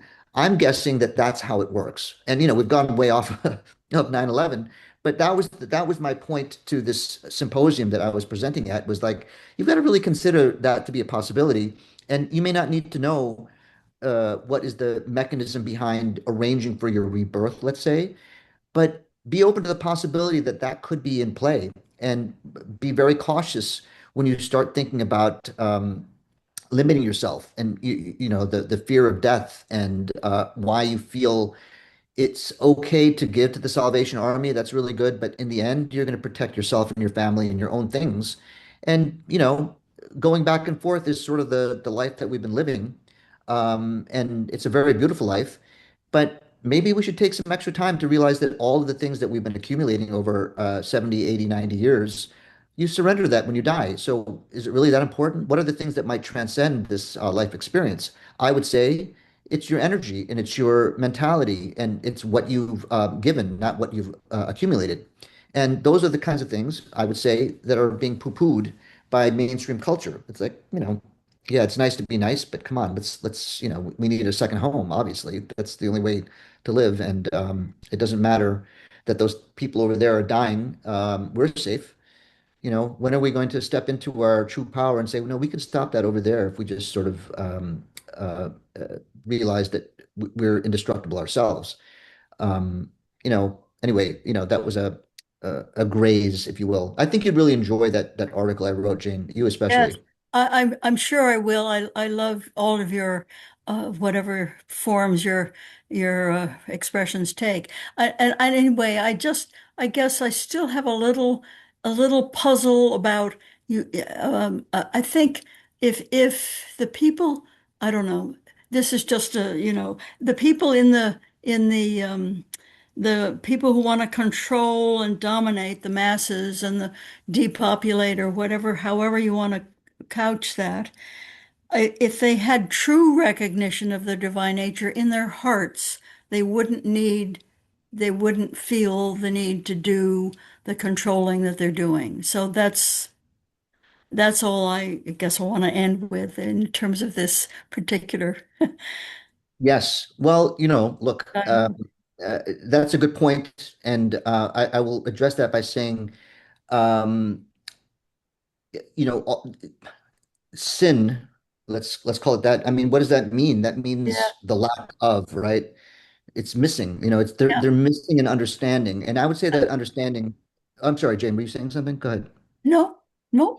Yeah. So I would say that for the rest of us, we regard each other as being part of the divine creation. Hmm. And they, on the other hand, um, regard everyone else as not, but they are. And so Oh, that is oh, it. But notice uh, that their actions, okay, their incredibly selfish actions are destructive. Yeah. destructive. It's based in love. It's love for themselves over everything else. Whereas, Egoic love. yeah, No? it's like I'm Yeah. I'm I'm I'm I'm Yeah. respecting and loving myself, the divine Yeah. self, more than everything else. Yes. Whereas the rest of us are saying, I love myself and you too. Yeah. So it is that It's an distinction. exclusiveness of that. Yeah. Yeah. But, Right. and we like to say, oh, they're evil. It's like, look, okay, they're evil. And, please don't attack me for saying they're not evil. I'm just saying that's the Don't- deficit. That's the deficit in their understanding. They have a Yeah. different understanding. It's like me over everyone else versus me and everyone else. And Yeah. that distinction, I believe, is what's really behind, what's bringing contrast to this divine experience, is that we have people like that, and Yeah. how wonderful it is to use them as a catalyst to look within and say, oh, that's what's actually going on. Great point. Great point. Thank you. Okay. I would like Thanks to for that. comment a little bit on that, if that's all right. Um, I'm reading a book called Sapiens. Oh Uh, boy. Yeah. have you read it? Oh yeah. Yeah, I'm You're halfway talking about through. the Harari book, right? Right, Yeah. exactly. And he gets quite a bit into religion. And one of the things he pointed out is monotheism versus duotheism. That's the belief in a single God Hmm. versus a duality of gods, Hmm. not paganism, but two forces, good and evil. So a lot of monotheism that believes in evil believes in two divine forces. They're really not monotheistic. Hmm. So that just want to raise that question about this whole belief in evil. Also, as a mother, looking at newborns, I don't believe any newborn is born evil. Kids learn, kids learn at the knee Yeah. hatred. Well, look, everything you're saying is they're good questions. If I'm not mistaken, and believe me, I'm not a Christian scholar, but tell me if I'm wrong, but I believe that, the original sin is that you're kind of born evil, right? Isn't that the whole point? And, you need a savior. I'm not, look, I'm not attacking Christianity. I'm just saying that But the there's a whole lot of idea questions of there. Mhm. evil is admitting another divine force that's opposed to the good God. That's Mhm. dualism. Right, that's dualism too. And, that's where everything gets tripped up, right? If you say there's one creator, then, created evil, right? Who created evil? So, I mean, look, Yeah. these are good questions. And, this is a philosophical conversation. And one of the kinds of conversations I like the most is, what is your entire worldview? Um, and Tim Olson says original sin is forgiven at baptism. I think that's what your comment was, Tim, right? Yeah, but that requires a forgiver, right? And it's really interesting to realize that one part of the world believes that forgiveness comes from the divine, and we don't have the power to forgive. You need someone else to do that. And that's a fine belief system. But if you actually just put yourself in a situation, let's say you were a kid and you did something really bad, and then the teacher says, "No, it's going to be okay." Do you you just let go of the idea that you hurt someone, or do you have guilt? And I would say, depending on your soul's evolution and your maturity, at some point you'll say, "Yeah, but I really did something wrong. It doesn't matter if someone else says I've been forgiven. I have to forgive myself." So, these are the kinds of things that point to your divine nature and your divine power. You have the power to forgive. And I really believe that that's part of what's happening on the planet right Also, now. it's also cultural too. Very Um, cultural. Yeah. yes, I mean, there's been crusades Yes. Yes, where I know. It's a they completely thought cool. these fighters who pillaged and murdered and raped and, Yeah. thought they were doing God's will. Correct. And look, that's a very important point. A lot of horrible things happen because you're certain about what you think is true. Right. And some of these cabal Yeah. may actually think that they're doing something good because there's too many people on Earth and we need to bring the population down. We're destroying the Earth and we need to get down to 500 million people on the planet or else, we're destroying the planet. So they may actually think they're doing the right thing. Oh yeah. I mean, look, I have experience through my own connections of people who were very powerful who believe that. They think they're doing humanity good for taking control and making decisions for everybody. and they believe that they've been born with that sort of power of being sort of in the elite class. And I'm not saying that they're all think they're doing the right thing, but some of them think that that's what their role is to control the population so that humanity evolves in a way that is structured and constructive. So, it's again, it comes down to like, how do you know? Like, how do you know that's true? So, this is a profound place to be in right now where we're starting to question exactly what we think we know. Right. Yeah. So, I do think that it's important to recognize people's motivations, if at all possible, because there could be some in the cabal who begin to question what they're doing and come over to our side. That's a possibility. Yeah, that's going to be an important part of this, like what we're seeing right now. It's very hard to bring up topics because we all may feel differently we all sort of come together on 9/11, but I don't know what people think about Iran, but what we need are the people on the ground saying, I'm not going to follow these orders, or we need doctors in medical offices saying, I'm not going to recommend vaccines anymore. And we need journalists to say, oh my gosh, I've been completely programmed by my managing editor to write stories that aren't true. Right. That's what has to happen. It has to be a bottom up. Beginning to happen. It is Yes, beginning to happen.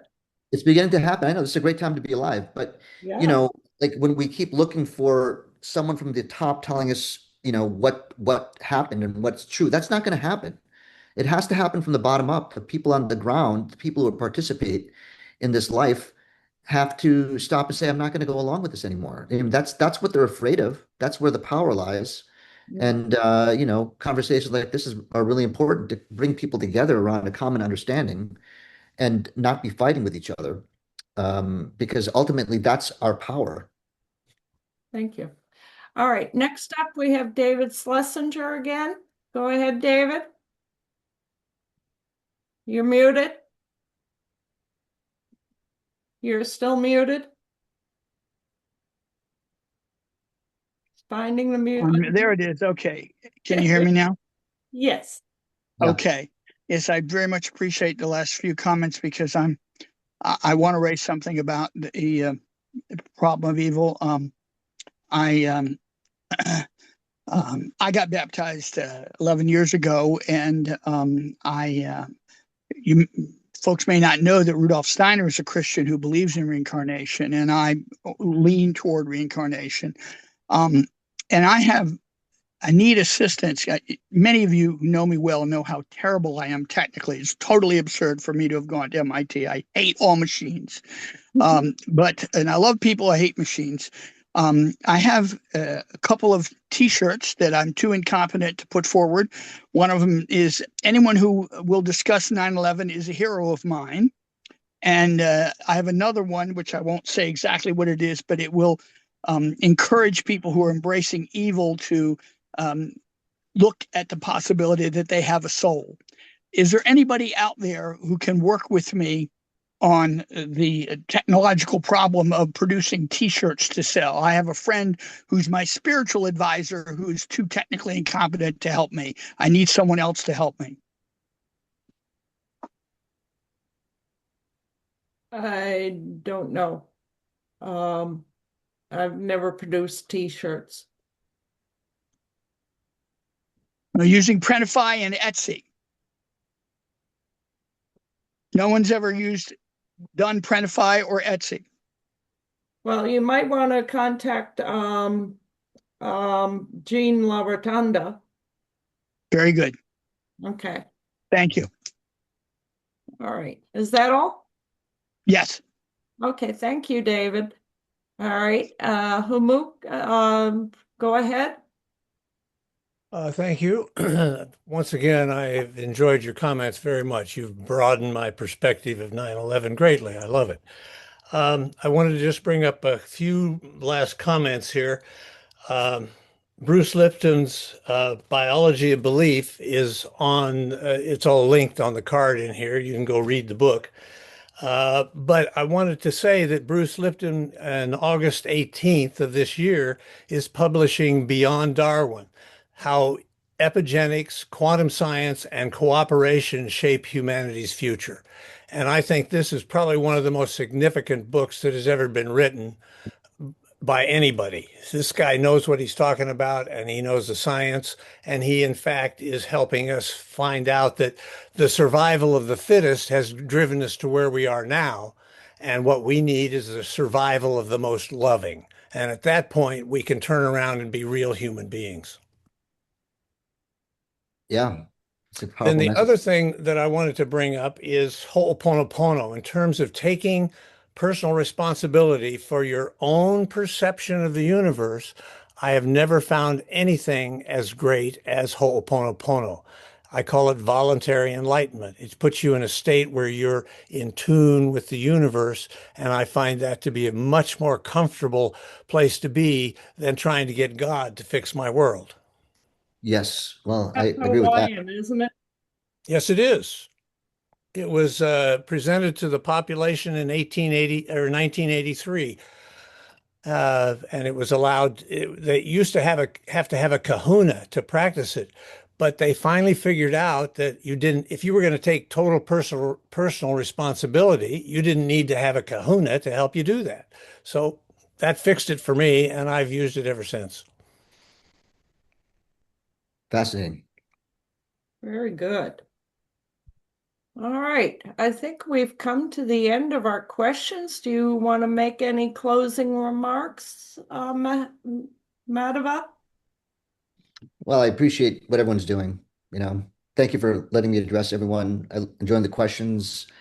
Um, no, nothing more to say, Susan, but let's just remember this is a wonderful time to be alive with our eyes open right now.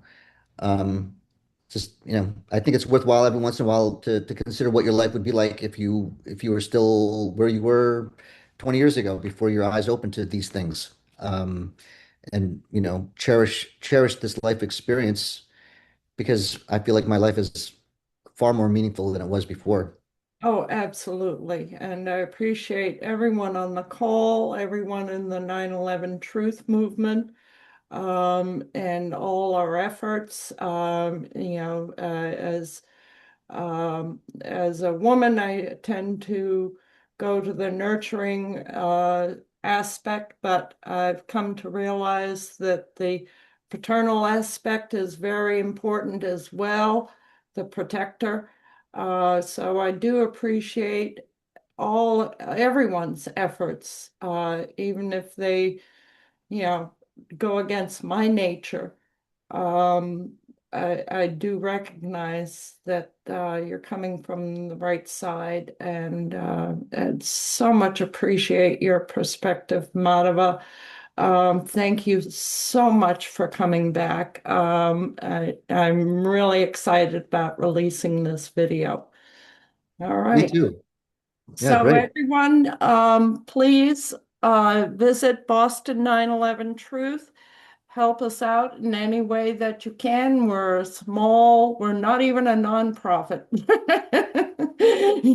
We don't take in any money to speak of, but we've been at it since around 2006, 2005, uh, Wow. and nonstop.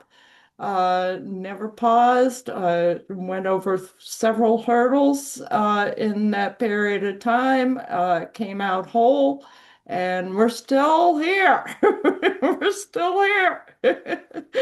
So it's Boston Action mostly, but we've expanded it to these topics. Where we have guest speakers from all over the world. And I think we're all learning so much. It never stops. Thank you. Join us again when we have one of our own, Richard Krushnick, the first Thursday in June. And look forward to seeing you all then, too. Thank you. Bye, everybody. Thanks, everybody.